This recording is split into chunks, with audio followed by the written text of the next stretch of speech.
दोस्तों, स्वागत है आपका क्वांटम फिजिक्स के एक और वीडियो में। पिछले वीडियो में हमने आपको standard model of elementary particles of physics के बारे में बताया था और उस वीडियो में हमने बिल्डिंग पार्टिकल्स ऑफ यूनिवर्स यानी कि फर्मियोन्स के बारे में भी एक्सप्लेन किया था।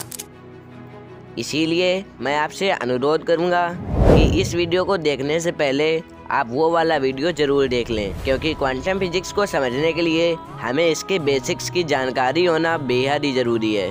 एनीवे, आज के इस वीडियो में हम स्टैंडर्ड मॉडल के दूसरे पार्टिकल यानी बोसॉन्स के बारे में जानेंगे, जो कि फोर्सेस के कैरियर्स माने जाते हैं। इसीलिए बोसॉन साइंटिस्ट के बीच में हमेशा से ही एक चर्चा का विषय रहे हैं। तो आइए बिना देरी करते हुए आज का ये वीडियो शुरू करते हैं।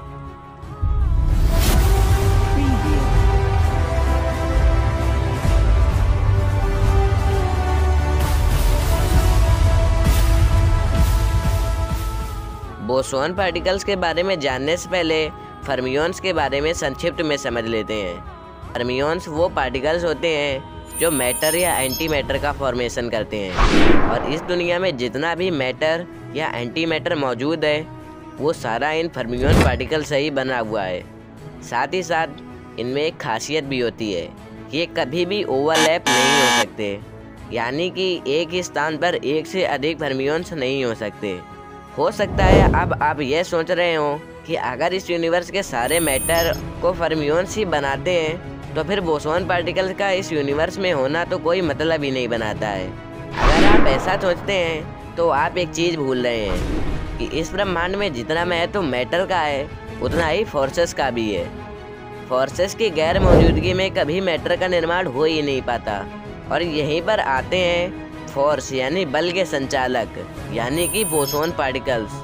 तो आइए अब विस्तार से जानते हैं बोसॉन पार्टिकल्स के बारे में। जैसा कि मैंने आपको पहले ही बताया कि बोसॉन पार्टिकल्स फोर्सेस के कैरियर्स माने जाते हैं, और इनके कारण ही फिजिक्स की 4 fundamental forces strong nuclear force, weak nuclear force, gravitational force और इलेक्ट्रोमैग्नेटिक फोर्स अस्तित्व में आ पाते हैं। बोसॉन पार्टिकल्स की भी एक खासियत होती है, ये एक दूसरे के ऊपर ओवरलैप हो सकते हैं, यानी कि एक ही स्थान पर एक से अधिक बोसॉन पार्टिकल्स मौजूद हो सकते हैं। इस ब्रह्मांड में 5 प्रकार के बोसॉन पार्टिकल्स माने जाते हैं: फोटॉन्स, ग्लूऑन्स, ग्रेविटॉन्स, एचजेड बोसॉन्स और हिग्स बोसॉन्स।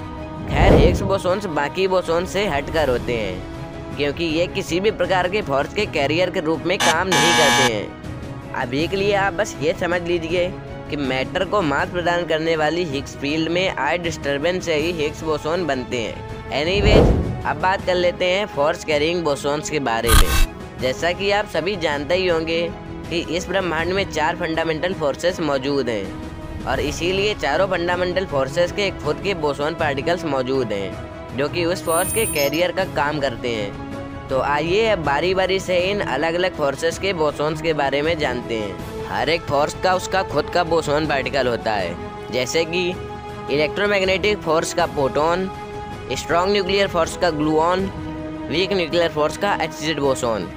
पर अफसोस, अभी तक हमारे पास ग्रेविटेशनल फोर्स के कोई भी बोसॉन का प्रमाण नहीं है, लेकिन फिर भी साइंटिस्ट ने इस हाइपोथेटिकल बोसॉन का नाम ग्रेविटॉन रखा है। आशा करते हैं कि अब आप लोग बोसॉन के बारे में अच्छे से जान गए होंगे, और फर्मियोन पार्टिकल्स के बारे में जानने के लिए आप हमारा पिछला वाला वीडियो ऊपर आई बटन में क्लिक कर देख सकते हैं। मिलते हैं आपसे नेक्स्ट वीडियो में क्वांटम फिजिक्स के एक और वीडियो के साथ। तब तक के लिए गुड बाय।